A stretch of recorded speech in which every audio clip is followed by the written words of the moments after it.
हुआ था Barak kingdom के एक छोटे से गांव में। मेरे माता पिता मुझे एक साधारण सा गेंदे का फूल सौंपकर इस दुनिया से चले गए। मुझे लगा था जब मैं 6 साल का होऊंगा तो मुझे विरासत में बस यही मामूली सा फूल मिलेगा जिसकी कोई ताकत नहीं होगी। लेकिन जैसे ही इसकी पंखुड़ियां खुलीं, यह बदल गया एक दिव्य और चमत्कारी फूल में।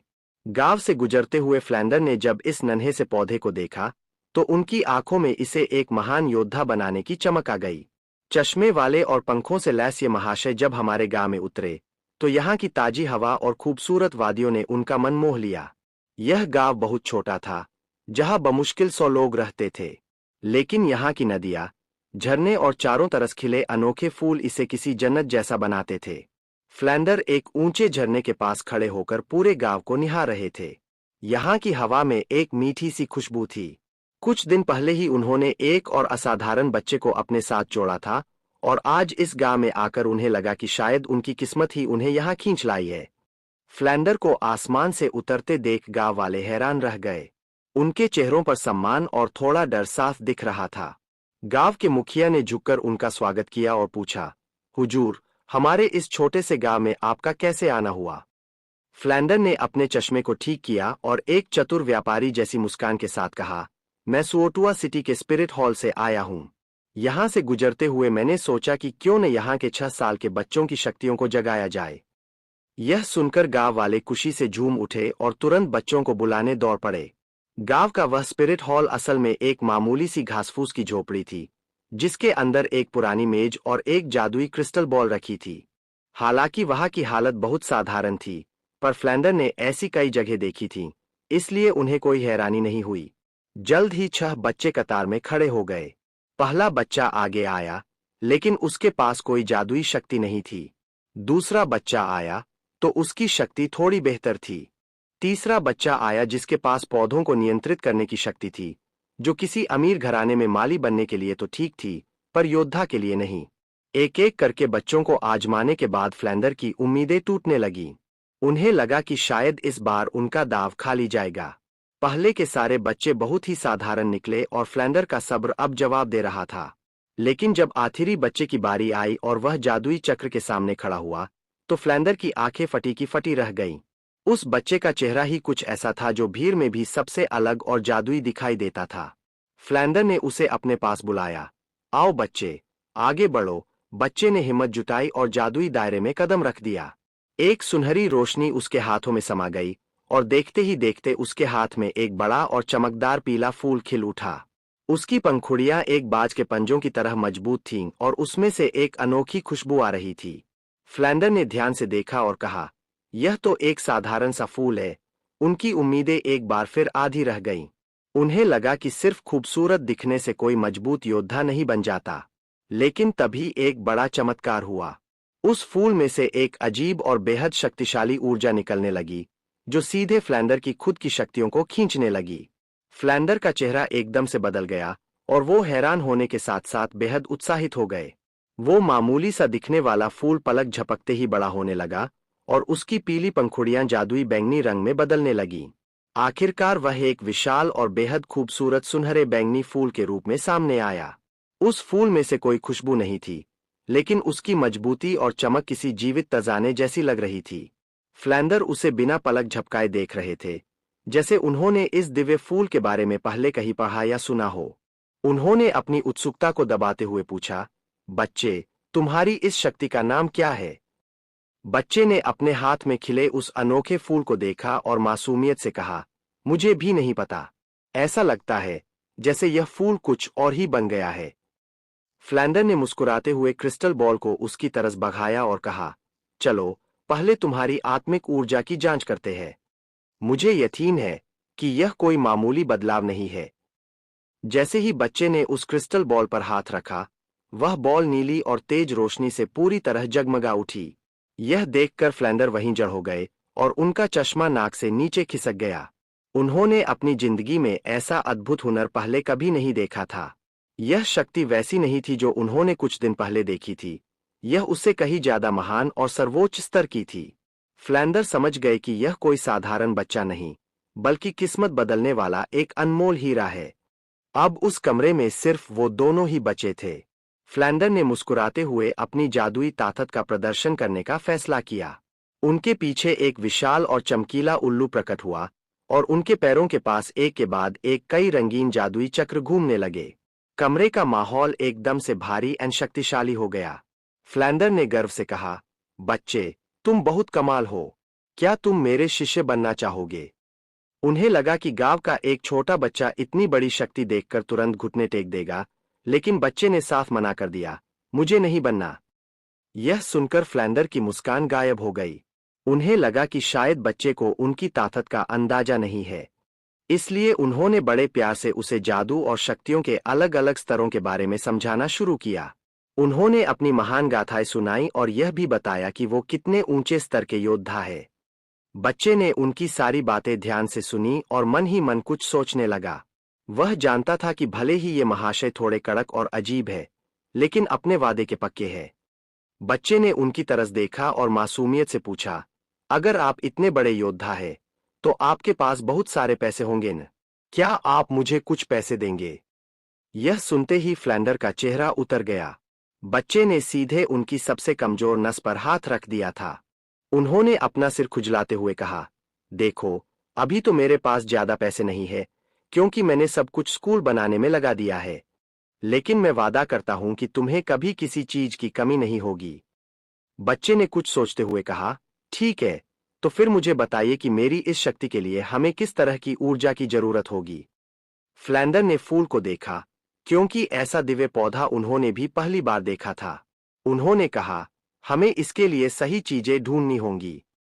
आखिरकार बच्चे ने हामी भर दी, ठीक है, मैं आपके साथ चलने के लिए तैयार हूं।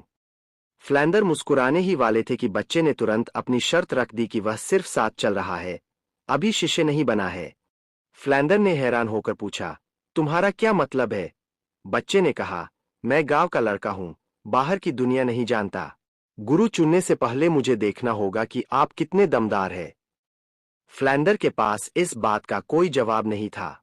उन्हें समझ आ गया कि यह कोई सीधा साधा बच्चा नहीं, बल्कि एक चतुर लोमड़ी है। जब वे झोपड़ी से बाहर आए, तो गांव वाले बाहर ही उनका इंतजार कर रहे थे। गांव के मुखिया ने आगे बढ़कर उत्सुकता से पूछा, छोटे फान, तुमने कौन सी शक्ति जगाई है? बच्चे ने अपने हाथ में उस विशाल और सुनहरे फूल को प्रकट किया और कहा, मुझे भी ठीक से नहीं पता। पहले यह एक मामूली फूल था, पर फिर यह ऐसा हो गया। अनोखे फूल की खूबसूरती देखकर गांव वाले दंग रह गए। ऐसा सुंदर फूल पूरे गांव में कभी किसी ने नहीं देखा था। मुखिया ने चश्मा लगाकर उस फूल को बहुत ध्यान से देखा, जैसे वह कुछ याद करने की कोशिश कर रहे हो। तभी उन्होंने गांव की एक बेहद पुरानी और रहस्यमय किताबों की फाइल मंगवाई और उसके पन्ने पलटने लगे। पन्ने पलटते हुए आखिरकार वे एक जगह रुक गए और उनके हाथ कांपने लगे। मिल गया! यह तो कहानियों में सुना जाने वाला अमर और दिव्य फूल है। वहां एकदम सन्नाटा छा गया। बच्चे ने अपने हाथ के फूल को देखा और उसका दिल तेजी से धड़कने लगा। वह समझ गया था कि यह वही फूल है जिसकी ताकत के किस्से पूरी दुनिया में मशहूर है। फ्लैंडर की आंखें भी फटी की फटी रह गईं। उन्हें याद आ गया कि यह फूल कितना अनमोल और शक्तिशाली है। मुखिया ने उस जादुई किताब को बच्चे के हाथों में सौंप दिया। उन्होंने कहा, हमारे गांव का एक नियम है, जिसके पास सबसे बेहतरीन और शक्तिशाली फूल होगा, वही इस गांव का नया मुखिया बनेगा। आज से तुम हमारे गांव के लीडर हो। बच्चा यह सुनकर पूरी तरह हैरान रह गया, लेकिन दादाजी, मैं तो सिर्फ 6 साल का हूं। मैं गांव कैसे संभालूंगा? और मुझे तो स्कूल भी जाना है। मुखिया ने मुस्कुराते हुए उसका हाथ थाम लिया और कहा, बस अपना नाम दे दो, वही काशी है। इसके बाद उन्होंने बच्चे को एक जादुई अंगूठी भेंट की, जो एक कीमती खजाना रखने के काम आती थी। उस अंगूठी की चमक देखकर फ्लैंडर की आंखें भी चौंधिया गईं। बच्चा उस अनमोल तोहफे को ठुकरा नहीं सका और उसने उसे आदर से स्वीकार कर लिया। वह समझ गया था कि अब उसकी किस्मत हमेशा के लिए बदल चुकी है। उसने किताब और अंगूठी को अपने पास रख लिया। उसने जाने की तैयारी बहुत जल्दी कर ली। उसके पास बस कुछ कपड़े और माता पिता का दिया हुआ वही गेंदे का फूल था। वह फूल ही उसके माता पिता की आखिरी निशानी थी, जिसे वह हर हाल में अपने साथ रखना चाहता था। चलते समय फ्लैंडर ने उसे अपनी गोद में उठा लिया और आसमान की तरफ उड़ चले। हवाएं उनके पास से तेजी से गुजर रही थीं। बच्चे ने पीछे मुड़कर अपने छोटे होते हुए गांव को देखा। उसकी आंखों में थोड़ा सा दुहक था, पर नए ससर को लेकर ढेर सारा उत्साह भी था। वह जानता था कि इस चमत्कारी फूल के जागने के बाद से उसकी एक नई और महान जिंदगी की शुरुआत हो चुकी है। उसके जाने के बाद गांव वाले मुखिया के पास जमा हो गए और पूछने लगे कि ऐसा नियम पहले कब था। मुखिया ने मुस्कुराते हुए कहा, तुम लोग दूर की नहीं सोचते। छोटा फान आगे चलकर एक बहुत बड़ा इंसान बनेगा। अगर हम आज उसकी मदद करेंगे तो वह कभी हमारे गांव को नहीं भूलेगा। मानना पड़ेगा, गांव के मुखिया की सोच सचमुच बहुत दूरदर्शी थी। जब वे आखिरकार श्रेक एकेडमी के दरवाजे पर पहुंचे तो बच्चा उस टूटे फूटे और पुराने लकड़ी के गेट को देखकर हैरान रह गया। उसने ऊपर लगे उस हिलते हुए बोर्ड को देखा और कुछ सेकंड चुप रहने के बाद फ्लैंडर से पूछा, क्या सचमुच यही आपका वो महान स्कूल है? फ्लैंडर बिना किसी झिझक के बड़े गर्व से बोले, बाहरी दिखावे पर मत जाओ बच्चे, यह सब हमारे छात्रों को मजबूत और मेहनती बनाने के लिए है। बच्चे ने मुस्कुराते हुए सिर हिलाया और पूछा, तो फिर यहां से पास होने की शर्त क्या है? फ्लैंडर ने बात को टालने के लिए थोड़ा सा खासा। शर्त की बात को पीछे छोड़ते हुए वे सीधे स्कूल के डाइनिंग हॉल के अंदर चले गए। वहां बच्चे की मुलाकात स्कूल के अन्य महान शिक्षकों से हुई, जो दिखने में भले ही साधारण थे पर बेहद शक्तिशाली योद्धा थे। वहां के हर एक उस्ताद के पास ऐसी जादुई ताकत थी जो बड़े बड़े दुश्मनों को धूल चटा सकती थी। भले ही यह स्कूल बाहर से गरीब दिख रहा था, लेकिन यहाँ के गुरुओं की ताकत किसी भी बड़े स्कूल को टक्कर दे सकती थी। तभी फ्लैंडर ने वहां दो और बच्चों को बुलाया। एक लाल बालों वाला लड़का था जिसका नाम मा होंगचुन था, जिसके पास आग की शक्ति थी, और दूसरा सफेद बालों वाला लड़का था जिसका नाम ऑस्कर था, जो खाने की चीजों से जादू करने में माहिर था। अब बच्चे की बारी थी। वह एक कदम आगे बढ़ा और उसने अपने हाथ में उस दिव्य सुनहरे फूल को प्रकट किया। उसने अपना परिचय दिया, मेरा नाम लू फान है। यह देखते ही वहां मौजूद सभी गुरुओं के होश उड़ गए। बाकी बच्चे अभी छोटे थे और इस फूल की असली ताकत नहीं जानते थे, लेकिन अनुभवी गुरु तुरंत समझ गए कि यह लड़का कोई साधारण छात्र नहीं है। यह शक्ति साक्षात गॉड लेवल की थी, जिसे देखकर सभी उस्ताद बेहद प्रभावित और हैरान थे। सबकी आंखों में बच्चे के लिए सम्मान और उत्सुकता साफ देखी जा सकती थी। यहां तक कि एक उस्ताद ने तो फ्लैंडर से उसे अपना शिष्य बनाने की जिद भी शुरू कर दी। फ्लैंडर ने मुस्कुराते हुए गर्व से अपना चश्मा ठीक किया और कहा, अब भूल जाओ, यह बच्चा पहले ही मुझे अपना गुरु चुन चुका है। बच्चा चुपचाप खड़ा सब देख रहा था। उसने फ्लैंडर की बात का विरोध नहीं किया क्योंकि आखिरकार वही उसे यहां तक लेकर आए थे। इस छोटी सी मुलाकात के बाद फ्लैंडर ने फैसला किया कि वे तुरंत बच्चे को उसकी पहली जादुई शक्ति दिलाने के लिए एक महान और घने जंगल की ओर ले जाएंगे। रास्ते में फ्लैंडर ने एक बग्घी किराए पर ली, जो बाकी छात्रों के मुकाबले इस बच्चे के लिए एक बेहद खास और आरामदायक वीआईपी ट्रीटमेंट था। साफ था कि फ्लैंडर इस होनहार बच्चे को हर हाल में अपने स्कूल से जोड़कर रखना चाहते थे, इसलिए वे उस पर पूरा ध्यान दे रहे थे। बग्घी में बैठे हुए बच्चा अपनी जादुई किताब के पन्ने पलट रहा था और अपनी शक्ति को और मजबूत करने के तरीके सोच रहा था। वह समझ गया था कि उसका यह फूल कोई आम पौधा नहीं है, बल्कि यह उसे दुनिया का सबसे मजबूत रक्षात्मक कवच दे सकता है। उसने फैसला किया कि वह हमले के बजाय अपनी रक्षात्मक शक्ति, डिफेंस, को बढ़ाएगा, ताकि कोई भी दुश्मन उसका बाल भी बांका न कर सके। वह जानता था कि एक बार रक्षा मजबूत हो जाए तो हमले की ताकत को बाद में भी बढ़ाया जा सकता है। जब वे उस विशाल और रहस्यमयी जंगल के बाहरी हिस्से में पहुंचे तो बच्चे ने किताब में से कुछ खास पौधों को चुना जो उसकी शक्ति को बढ़ा सकते थे। फ्लैंडर ने बच्चे की शारीरिक क्षमता की जांच की और कहा, तुम्हारी मजबूती को देखते हुए तुम्हें एक बेहद खास और प्राचीन जादुई पौधे की ऊर्जा की जरूरत होगी। वे दोनों करीब 2 घंटे तक उस रहस्यमयी जंगल के अंदर चलते रहे, जहां चारों तरफ अजीबोगरीब और जादुई कांटेदार पौधे उगे हुए थे। तभी उनकी नजर नीले और बैंगनी रंग के बेहद मजबूत कांटेदार झाड़ियों पर पड़ी, जो सूरज की रोशनी में लोहे की तरह चमक रही थीं। उनमें से एक पौधा करीब 4 मीटर ऊंचा था, जो बच्चे की शक्ति के लिए बिल्कुल सही और उपयुक्त था। फ्लैंडर ने तुरंत अपने जादुई पंख फैलाए और एक तेज वार से उस विशाल कांटेदार पौधे को जड़ से उखाड़कर बच्चे के सामने ला गिराया। उन्होंने बच्चे को एक छोटा जादुई चाकू दिया। बच्चे ने एक गहरी सांस ली और उस पौधे पर वार कर दिया। तभी उस पौधे में से एक चमकदार सुनहरा जादुई चक्र हवा में तैरने लगा। फ्लैंडर की देखरेख में बच्चा जमीन पर पालथी मारकर बैठ गया और उस जादुई चक्र की ऊर्जा को अपने अंदर खींचने लगा। शुरुआत में उस प्रचंड ऊर्जा के शरीर में समाते ही उसे थोड़ा दर्द हुआ, पर उसने खुद को संभाल लिया। बच्चे के फूल की खुद की क्वालिटी इतनी ऊंची थी कि उसने उस कांटेदार पौधे की ऊर्जा को आसानी से अपने वश में कर लिया। कुछ ही देर में जब बच्चे ने अपनी आंखें खोलीं, तो उसकी लंबाई थोड़ी बढ़ चुकी थी और उसका चेहरा और भी तेजस्वी लग रहा था। उसके बाल पूरी तरह सुनहरे हो चुके थे और उसमें हल्का सा बैंगनी रंग झलक रहा था, जो बिल्कुल उसके जादुई फूल जैसा था। फ्लैंडर ने आगे बढ़कर पूछा, कैसा महसूस हो रहा है बच्चे? बच्चे ने अपनी मुट्ठी भींची और मुस्कुराते हुए कहा, अद्भुत। मेरी जादुई ताकत अब एक नए और ऊंचे स्तर पर पहुंच चुकी है। फ्लैंडर बेहद जुश हुए और बोले, चलो अपनी इस नई शक्ति का प्रदर्शन करके दिखाओ। बच्चे ने अपने हाथ में उस सुनहरे फूल को जगाया और उसके पैरों के पास एक चमकदार सुनहरा जादुई चक्र घूमने लगा। उसने अपनी पहली रक्षात्मक तकनीक का आह्वान किया, दिव्य ढाल। देखते ही देखते उसके हाथ से बैंगनी और सुनहरी पंखुड़ियां हवा में बिखरने लगीं और उन्होंने बच्चे को पूरी तरह से घेर लिया। उन सैकड़ों पंखुड़ियों ने मिलकर उसके चारों तरफ एक बेहद खूबसूरत और अटूट जादुई सुरक्षा कवच, शील्ड, बना दिया।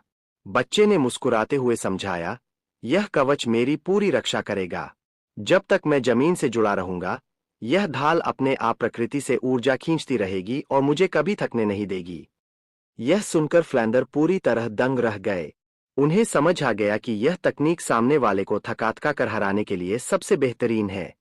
वे खुशी के मारे जोर से हंसने लगे और उन्होंने बच्चे के सिर पर हाथ रखकर बड़े प्यार से उसे थपथपाया। वे बोले, वाकई तुम मेरे स्कूल के सबसे अनोखे और जादुई छात्र हो। बच्चे ने मुस्कुराकर उन्हें देखा, क्योंकि आखिरकार फ्लैंडर ने उसकी शक्ति को पाने में उसकी पूरी मदद की थी। तभी फ्लैंडर ने एक बार फिर अपना हाथ आगे बढ़ाया, चलो अब तो तुम्हें मुझे अपना गुरु मान ही लेना चाहिए। बच्चे ने मुस्कुराते हुए कहा, गुरु मानने की एक रस्म होती है। आप मुझे क्या गुरु दक्षिणा या तोहफा देंगे? फ्लैंडर की बोलती एक बार फिर बंद हो गई। तब बच्चे ने खुद ही बात संभालते हुए कहा, चलिए, मुझे ज्यादा कुछ नहीं चाहिए, XX। उसने कहा, बस आप मेरे लिए फूलों के कुछ हजार जादुई बीज ला दीजिए और मुझे स्कूल के पीछे वाले पहाड़ पर फूल उगाने की इजाजत दे दीजिए, जहां कोई मुझे परेशान न करे। इतनी आसान शर्त सुनकर फ्लैंडर ने तुरंत हामी भर दी और हाथ मिलाकर वादा किया।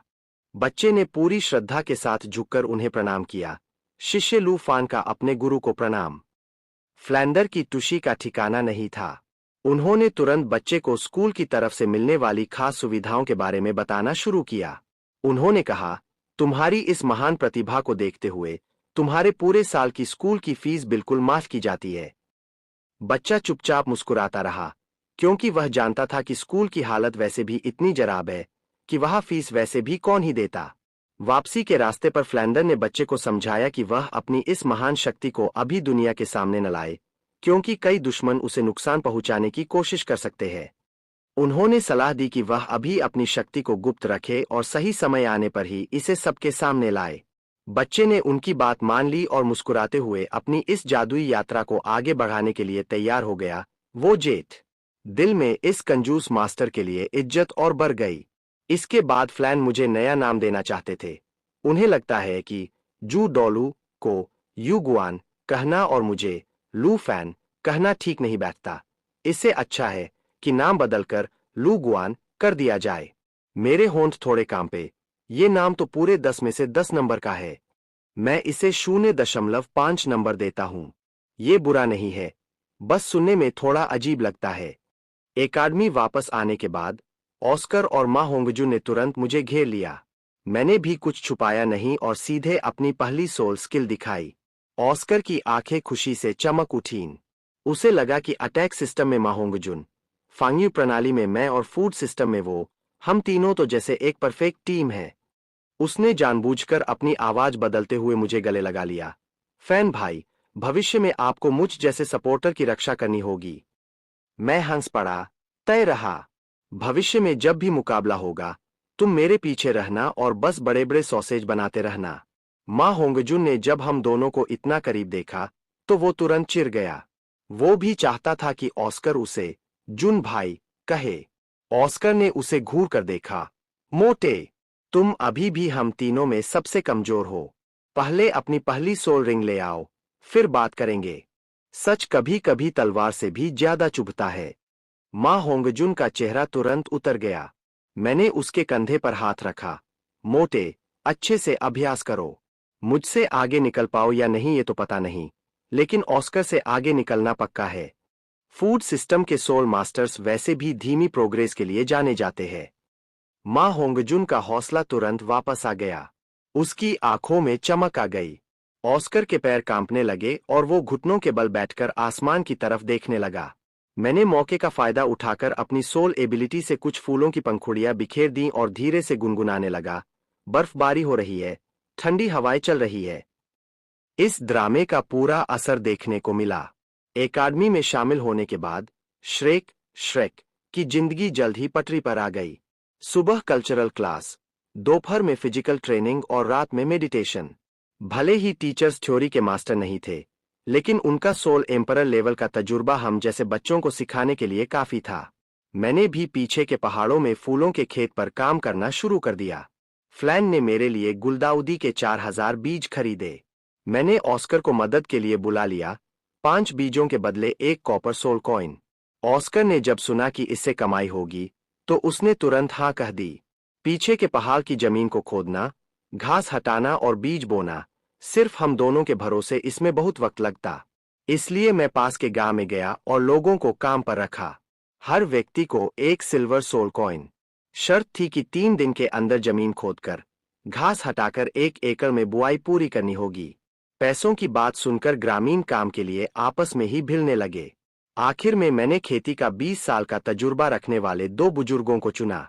प्रोफेशनल्स के आने से काम की रफ्तार बहुत तेज हो गई। 1 एकड़ में बुआई पूरी होने के बाद मैंने उनसे पास की 9 एकड़ जमीन और तैयार करने को कहा। मैं एक ही बार में 10 एकड़ का फूलों का खेत बनाना चाहता था। जब फ्लैन ने सुना कि मुझे 36,000 गुलदाउदी के बीज चाहिए, तो उनकी आंखें फटी की फटी रह गईं। मैंने तुरंत रोना शुरू कर दिया।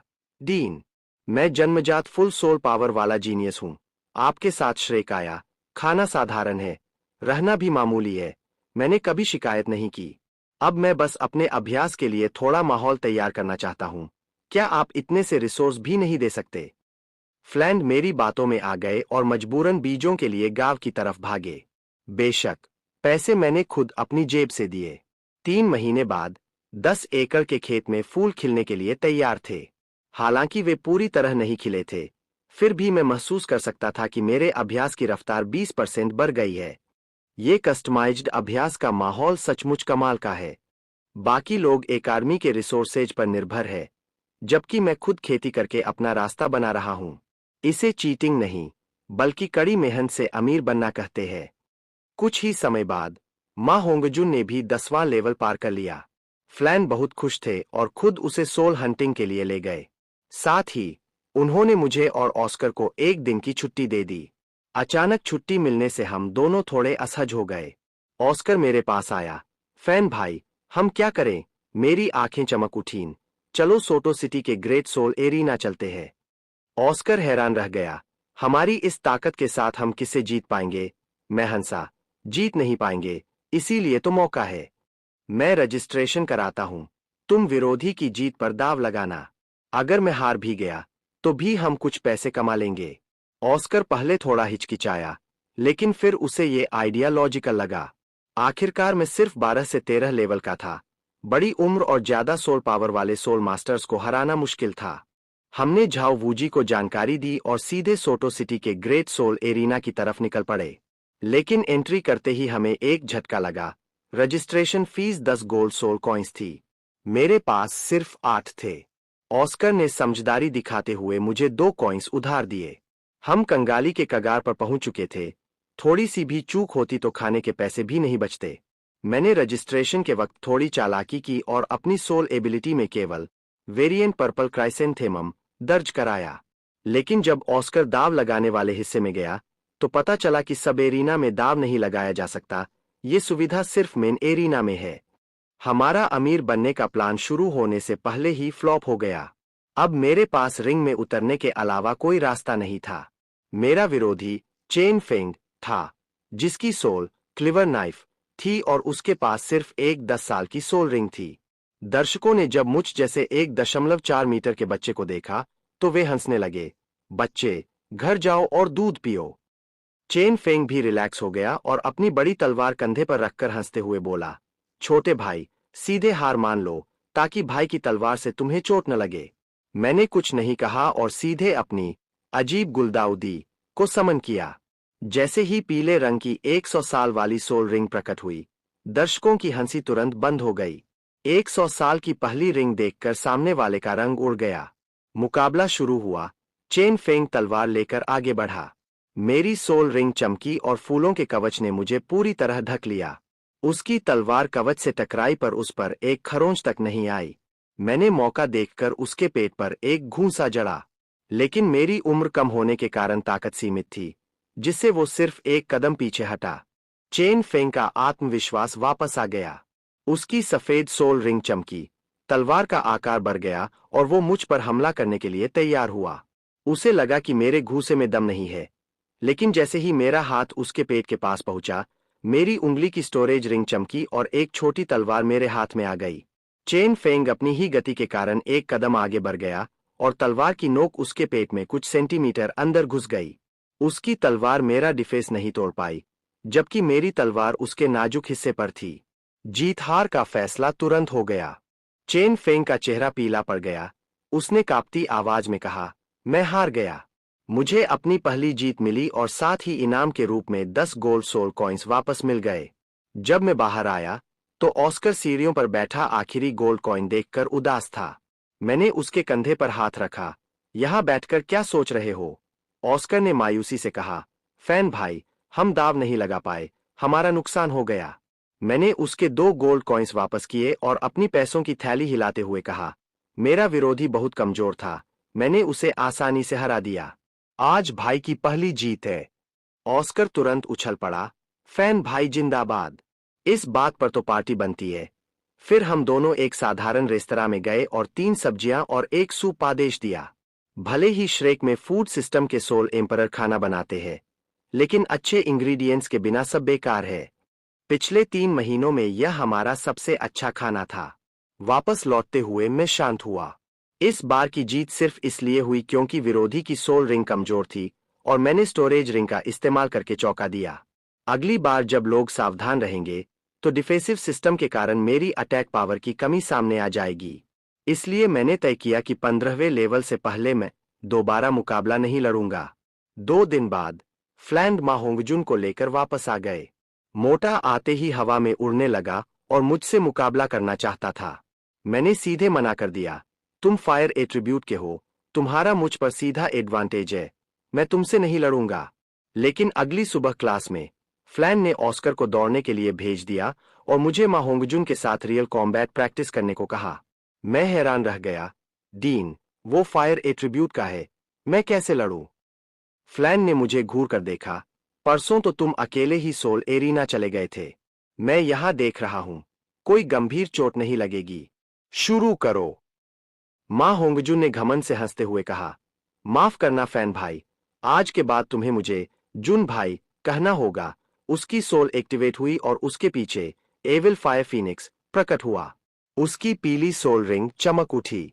मैंने भी अपनी सोल एक्टिवेट की और मुस्कुराते हुए कहा, मोटे, मैच शुरू होने से पहले ही जीत का जश्न मनाना अच्छी आदत नहीं है।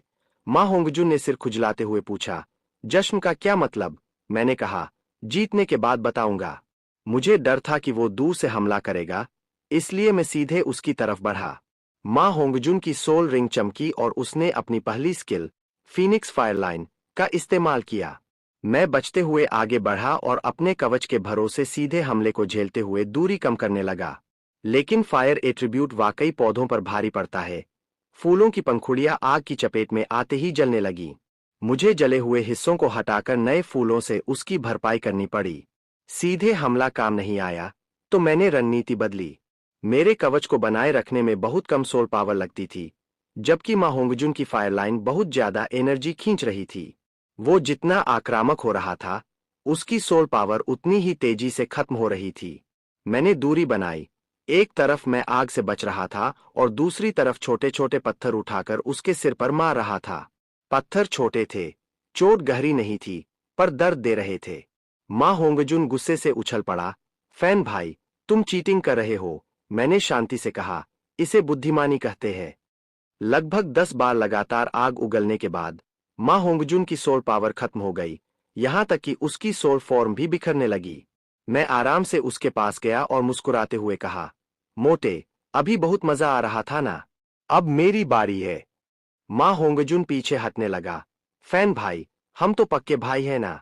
तुम हमारी परफेक्ट टीम को भूल गए? मैंने अपने हाथ घुमाए। भूला नहीं हूं, लेकिन बड़े भाई का प्यार तो जतानी ही पड़ेगा। 2.5 मिनट बाद मैं मां होंगजुन की पीठ पर बैठा था और फ्लैन ने मुस्कुराते हुए मेरी जीत की घोषणा की। मैंने खड़े होकर अपने हाथ साफ किए। तुम्हारा फैन भाई हमेशा तुम्हारा भाई ही रहेगा, अगली बार बड़ी बातें मत करना। मां होंगजुन अभी भी हार मानने को तैयार नहीं था। उसने कहा कि ग्रैंड सोल मास्टर बनने के बाद वो फिर से मुकाबला करेगा। फ्लैंड हमारी इस फाइटिंग स्पिरिट से खुश थे, लेकिन फिर उन्होंने हम दोनों को सजा के तौर पर 2 घंटे लगातार दौड़ने के लिए भेज दिया, वो भी प्रति किलोमीटर 3 मिनट की रफ्तार से। मैं और मां होंगजुन चक्कर खा गए। लगा जैसे जान ही निकल जाएगी। दिन इसी तरह बीतते गए। फूलों के खेत की मदद से मेरे अभ्यास की रफ्तार सामान्य से बहुत ज्यादा थी। बाद में मैंने खेत का दायरा और बढ़ा दिया। दिन में ट्रेनिंग, रात में मेडिटेशन और वीकेंड पर सोल एरिना में कमाई। 1.5 साल बाद, जब मैं 9 साल का होने ही वाला था, मेरी सोल पावर 20वें लेवल को पार कर चुकी थी। एक शाम मैंने फ्लैंड और झाओ वूजी को ढूंढा। डीन, झाओ मास्टर, मैंने 20वां लेवल पार कर लिया है। दोनों हैरान और बेहद खुश थे। 8 साल की उम्र में ग्रैंड सोल मास्टर बनना एक बहुत बड़ी बात थी। झाओ वूजी ने हंसते हुए अपनी छाती ठोंकी। तुम्हें कौन सा सोल 20 चाहिए? मैं खुद तुम्हारे साथ चलूंगा। लेकिन मैंने मना कर दिया। अभी सोल रिंग की कोई जल्दी नहीं है। वैसे भी सोल रिंग न लेने से सोल पावर का बढ़ना नहीं रुकता। मैं इस 20वें लेवल की ताकत के साथ सोल एरिना में कुछ और पैसे जीतना चाहता हूं। फ्लैंड और झाओ वूजी ने एक साथ अपनी आंखें घुमाईं। इस 1 साल में मैं लगभग हर हफ्ते मुकाबले के लिए गया। मैंने करीब 100 मैच खेले, जिनमें से 69 में जीत और 35 में हार मिली। सिर्फ जीत के इनाम से ही मैंने 690 गोल्ड सोल कॉइन्स कमा लिए थे, और ऊपर से स्पिरिट हॉल का अलाउंस भी था। खर्चों और खेत के विस्तार के बाद भी मेरी जेब में 500 गोल्ड कॉइन्स बचे थे। मेरे पैसे बचाने का सिर्फ एक ही मकसद था, वेलगम, वेलगम। इस जमाने में वेलगम को सिर्फ एक साधारण टॉनिक माना जाता है, इसलिए इसकी कीमत बहुत ज्यादा नहीं है। 1000 साल पुरानी वेलगम कुछ 100 गोल्ड कॉइन्स में मिल जाती है।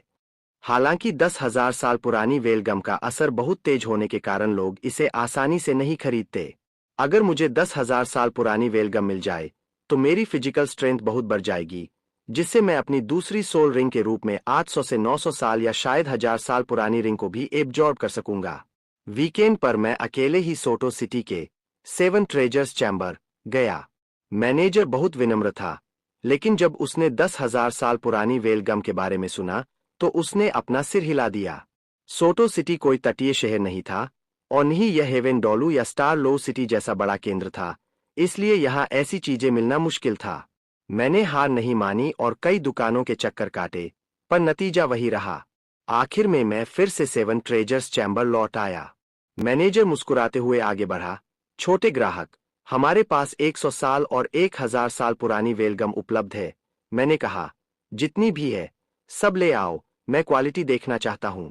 मुझे काफी मात्रा में चाहिए।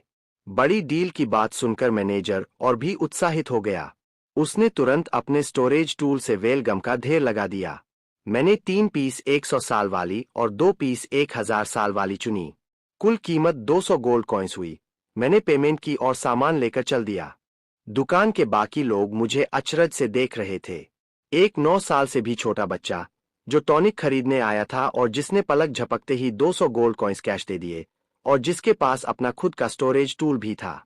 वे जरूर मेरे बारे में कोई बड़ी कहानी सोच रहे होंगे, पर मुझे इसकी परवाह नहीं थी। दुकान से निकलकर मैं सीधे एक ब्लैकस्मिथ, लोहार, की दुकान पर गया।